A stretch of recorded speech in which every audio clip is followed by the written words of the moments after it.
mo, Devi? Kapag sinasabi yung salitang Atenista, ano ang una mong naiisip?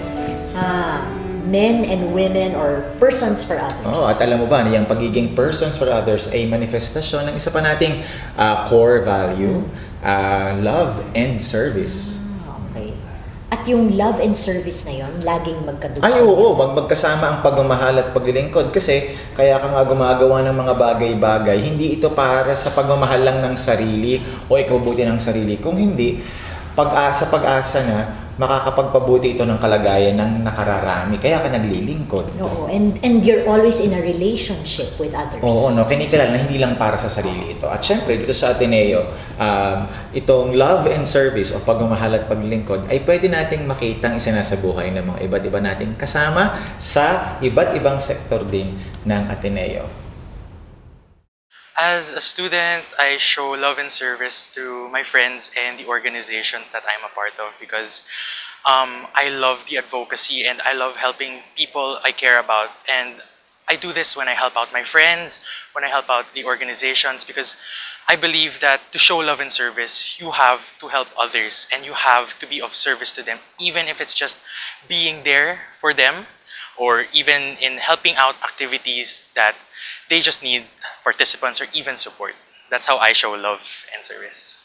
First of all, there is a difference between just service and loving service. You see, service is just a servant serving others for his own sake, so he can get a reward in return, or he was just assigned to do the task and he doesn't really want to do it, but he has to.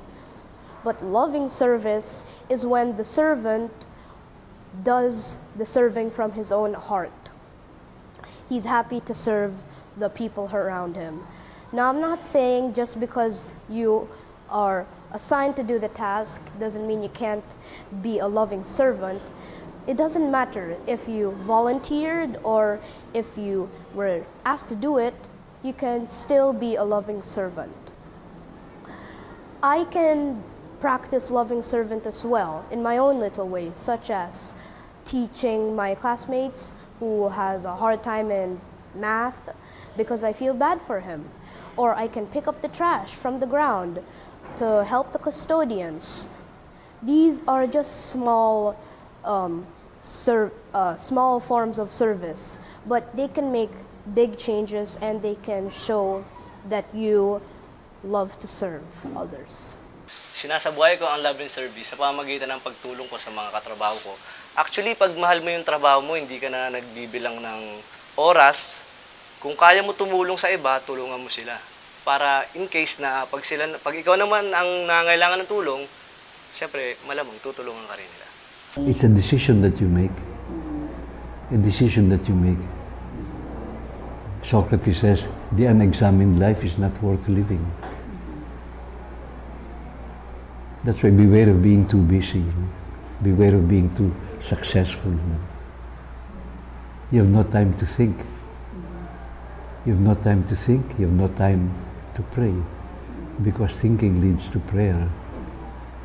For me, the most important thing I can do now is go from class to class and share as honestly as I can what life has taught me, what God has taught me. And ultimately, do they listen? Do I always hit the mark? No, sometimes I fail, no, sometimes. But you see, that's why my backup thought is a song, no? Param pa pam pam.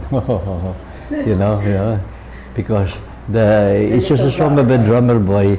It's not a big wheel, no? Okay, and he says, I played my drum for him. That's all I have, just a drum. But I played my drum for him. And then he says, I played my best for him. And beyond that, I don't know. He knows. Perhaps other people know the result of what I said or what I did, no? But whether I hit my mark or I did not, as long as I can sincerely say to God, gee, God, that was my best. I love the way the song ends. Then he smiled at me, param pam pam, me and my drum.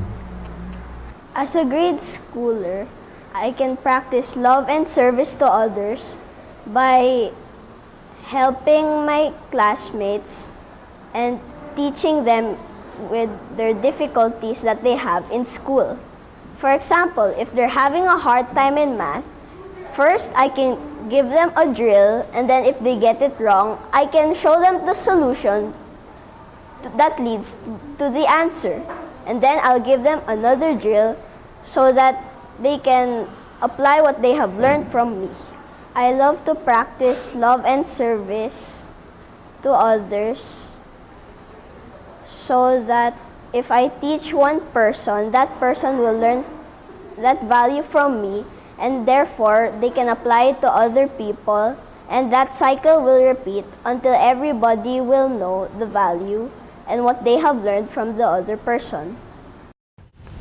Ayun, so Devi, talagang sa iba't ibang gawain natin dito sa Ateneo, pwede talagang isabuhay ang magkatambal o na partners ng loving and serving. And loving and serving in everything, no? And doing that, this act of loving and serving out of love or loving with service, it also calls to mind that sense of openness. I am available. I believe in the love and service that I do. I trust that what I do out of love and service will do some good in the community. And that I also trust and believe that when I receive love and service, I am worthy of that.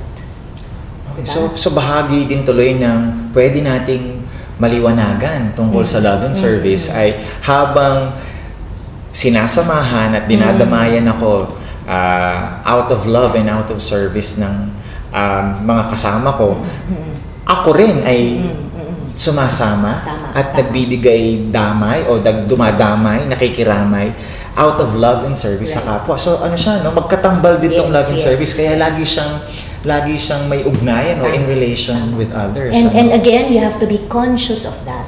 Oo, kailangan, malay ka, no? You have to be aware, no? Na this love and service is both I am loving and serving the same way that I am being loved and being served in return. And you choose to turn that on. Love and service. Turn it on.